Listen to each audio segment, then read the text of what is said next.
हमारे 3 कॉम्बो है जिसमें diagnosis combo, gynae combo and medicine combo. ये सभी पीडीएफ फॉर्म में अवेलेबल है। इसके अलावा हमारी 4 बुक्स ऐसी हैं जो कि आपको हार्ड कॉपी या फिर बुक की फॉर्म में मिल जाएंगी, जिसमें कि है diagnostic book, capsule book, treatment book and lab test book. ये चारों बुक आप एक साथ अपने एड्रेस पर मंगा सकते हैं।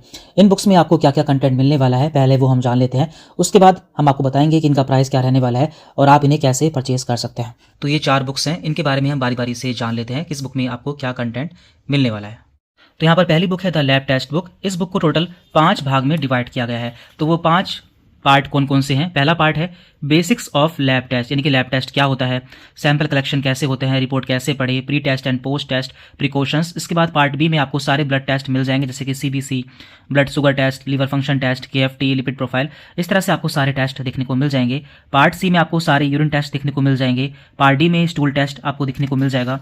इसके बाद पार्ट एफ में other important test and part F में पूरा प्रैक्टिकल सेक्शन आपको देखने को मिल जाएगा। हम आपको इसका एक चैप्टर भी दिखा देते हैं, जैसे कि यहाँ पर चैप्टर है लीवर फंक्शन टेस्ट। तो यहाँ पर एक वैल्यू होती है बिलीरुबिन। यहाँ पर इसकी नॉर्मल वैल्यू दी हुई है, ये क्या होता है, ये कैसे बनता है, अगर बढ़ जाए तो क्या होता है, यानी कि सब कुछ इसमें बहुत ही ईजी लैंग्वेज में दिया हुआ है। सबसे इंपॉर्टेंट है इसमें एनालॉजी, यानी कि कैसे समझे। जैसे कि यहाँ पे लिखा है जैसे किसी फैक्ट्री का कचरा बाहर ना निकले तो गोदाम भर जाएगा, वैसे ही बिलीरुबिन जमा होकर स्किन येलो कर देता है। तो इस तरह से यहाँ पर पूरी एनालॉजी समझाई हुई है। इसके बाद यहाँ पर है एसजीपीटी। इसके बाद कैसे समझें, इस तरह से इस पूरी बुक को इसी तरह से बनाया हुआ है जिससे आपको ये आसानी से समझ में आएगी।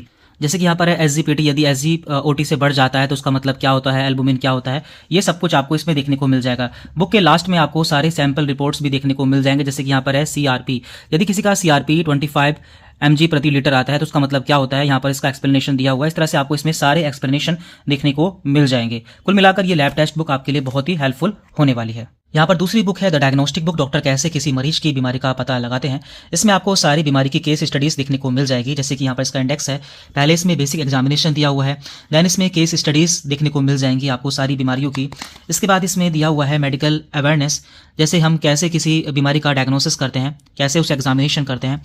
डायग्नोस्टिक टेस्ट मिल जाएंगे, मेडिकल प्रोसीजर्स मिल जाएंगे, ये सभी आपको देखने को मिल जाएगा। जब कोई मरीज हमारे पास में आता है तो हम उसका कैसे एग्जामिनेशन करते हैं, कैसे उसकी जीभ देखते हैं, कैसे उसकी आंखें देखते हैं, वो सभी इसमें आपको देखने को मिल जाएगा। हम इस बुक का एक चैप्टर भी देख लेते हैं। जैसे कि यहाँ पर चैप्टर है पेशेंट विद कफ, यानी कि खांसी। यदि हमारे पास में कोई मरीज आता है जिससे कि खांसी है तो वो बोलता है डॉक्टर मुझे 5 दिन से खांसी हो रही है, तो यहाँ पर हमें उसका डिफरेंशियल डायग्नोसिस बनाना होता है। तो खांसी के कारण कफ, 6 हफ्ते से पुरानी खांसी, 6 हफ्ते या इससे नई खांसी। यदि पुरानी खांसी होती है तो हम एक्सरे कराते हैं। तो एक्सरे में 2 चीज़ें आती हैं। अगर नॉर्मल एक्सरे आता है तो पेशेंट को अस्थमा, सीओपीडी, स्मोकर कफ आदि हो सकता है। यदि एक्सरे एबनॉर्मल आता है तो टीबी हो सकता है, फंगल इन्फेक्शन हो सकता है, ये सभी चीज़ें हो सकती हैं।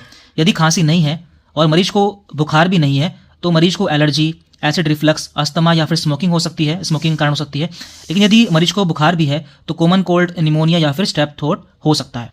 उसके बाद हम मरीज से क्या क्या क्वेश्चन पूछते हैं, क्या आपको फीवर कोल्ड है, पेशेंट बोलता है नो डॉक्टर, तो यहाँ पर इन्फेक्शन नहीं है। क्या आपको खांसते समय बलगम आ रहा है, तो मरीज बोलता है बहुत हल्का, तो ड्राई कफ यानी कि सूखी खांसी है। इस तरह से इसमें पूरा एग्जामिनेशन दिया हुआ है और फाइनल क्या डायग्नोसिस बनता है वो भी इसमें दिया हुआ है, और आगे हमें क्या करना होता है वो भी इसमें आपको देखने को मिल जाएगा। इस तरह से आपको इसमें सभी केस टेकिंग देखने को मिल जाएगी। साथ ही साथ इसमें आपको एग्जामिनेशन भी देखने को मिल जाएंगे। जैसे कि यहाँ पर है ब्रेस्ट लंप एग्जामिनेशन, यदि किसी महिला के ब्रेस्ट में गांठ होती है तो हम उसका कैसे एग्जामिनेशन करते हैं। इसके बाद यदि हम इस बुक में आगे बढ़ते हैं तो हमें पल्स देखने को मिल जाएगी, पल्स हम कैसे देखते हैं।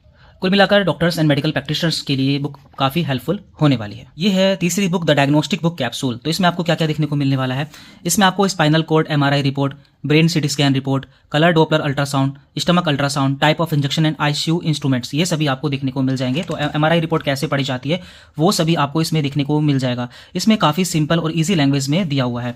इसके बाद यहाँ पर ब्रेन की सीटी स्कैन रिपोर्ट कैसे पढ़ते हैं वो सब भी आपको इस बुक में देखने को मिल जाएगा। इसके बाद यहाँ पर आती है द ट्रीटमेंट बुक। इसमें दिया है सभी बीमारियों का प्राथमिक उपचार। तो इसका इंडेक्स हम देख लेते हैं।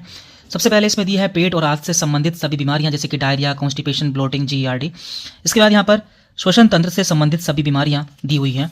इसके बाद इसमें दिया हुआ है हृदय से संबंधित सभी बीमारियां, हड्डियों से संबंधित रोग, किडनी एवं मूत्र मार्ग से संबंधित बीमारियां, त्वचा से संबंधित बीमारियां, मौसम से संबंधित बीमारियां, हार्मोन से संबंधित बीमारियां एंड सामान्य बीमारियां। बाद में इसमें दिया है महिलाओं से संबंधित बीमारियां। बुक के लास्ट में दिया है जनरल मेडिकल नॉलेज, जिसमें कि acute abdomen, hepatomegaly means liver का साइज बढ़ जाना, splenomegaly, LFT, KFT, dog bite, ECG, IV fluid, मरीज को कब रेफर करना चाहिए, गॉल स्टोन, इस तरह के सभी चीज़ें जो कि हमारे लिए बहुत ही इंपॉर्टेंट रहती हैं वो सभी दी हुई है। तो इस बुक का एक चैप्टर देख लेते हैं। पहला चैप्टर है डायरिया या फिर लूज मोशन, जिसे कि हम दस्त भी बोल देते हैं। तो इसमें हमें क्या क्या करना होता है तो वो सभी इसमें दिया है। मेडिसिन कौन सी चलानी होती है, डॉक्टर से संपर्क कब करें, ये सभी इसमें दिया हुआ है। इसके अलावा जैसे कि यहाँ पर एक चैप्टर है ब्लोटिंग यानी कि गैस और पेट का फूलना, तो यहाँ पर क्या क्या करना चाहिए, कौन सी दवाई दी जाती है और किन किन बातों का ध्यान रखना चाहिए, वो सभी इसमें दिया हुआ है। इस तरह से इसमें आपको सारी बीमारी और उनके इलाज देखने को मिल जाएंगे। जैसे कि यहाँ पर है कॉमन कोल्ड यानी कि सर्दी जुकाम, इसमें कौन कौन सी दवाई दी जाती है, उनकी डोज क्या रहती है, कब तक देनी होती है, घरेलू उपाय क्या रहते हैं, सावधानियां क्या रहती हैं, ये सभी आपको इसमें देखने को मिल जाएगा। क्या सिम्टम दिखने पर कौन सा टेस्ट कराना चाहिए। इसके बाद इसमें दिया हुआ है IV फ्लूइड्स, कौन सा IV फ्लूइड कब चढ़ाया जाता है। तो इस तरह से इसमें बहुत सारी मेडिकल नॉलेज आपको देखने को मिल जाए। और अभी इन बुक्स पर एक ऑफर चल रहा है। यदि आप इन्हें सेपरेट परचेज करते हैं तो डायग्नोस्टिक एंड कैप्सूल बुक का प्राइस है 400 रुपीज़, ट्रीटमेंट बुक का प्राइस है 350 rupees and lab test book का प्राइस है 400 रुपीज़। इस तरह से टोटल हो जाता है 1150 रुपीज़। लेकिन यदि आप इन्हें साथ में परचेज करते हैं तो आपको प्राइस मिलने वाला है 1000 रुपीज़ और साथ ही साथ यहाँ पर आपको फ्री शिपिंग दी जा रही है, यानी कि आपको अलग से कोई भी चार्ज कोरियर का पे नहीं करना है। आपको 1000 रुपये में ये चारों बुक मिलने वाली हैं। अब जान लेते हैं कि आपको इसे परचेज कैसे करना है। परचेज करने के लिए आपको इस ऑफर का स्क्रीनशॉट लेना है और इस व्हाट्सएप नंबर पर सेंड करना है। वहाँ पर आपको एक बारकोड भेजा जाएगा, आपको उस पर पेमेंट करना है और अपना कंप्लीट एड्रेस शेयर करना है। 1 से 2 दिन के अंदर आपको ट्रैकिंग ID शेयर कर दी जाएगी और 5 से 7 दिन के अंदर आपको बुक डिलीवर हो जाएगी। यहाँ पर हमने इन बुक्स के कुछ रिव्यूज़ या फिर फीडबैक भी ऐड कर दिए हैं, वो भी आप देख सकते हैं। तो कुल मिलाकर यदि आप एक मेडिकल प्रैक्टिशनर हैं तो ये बुक्स आपके लिए बहुत ज़्यादा हेल्पफुल होने वाली है। कोई डाउट रहता है तो आप हमें व्हाट्सएप मैसेज भी कर सकते हैं। Thank you very much.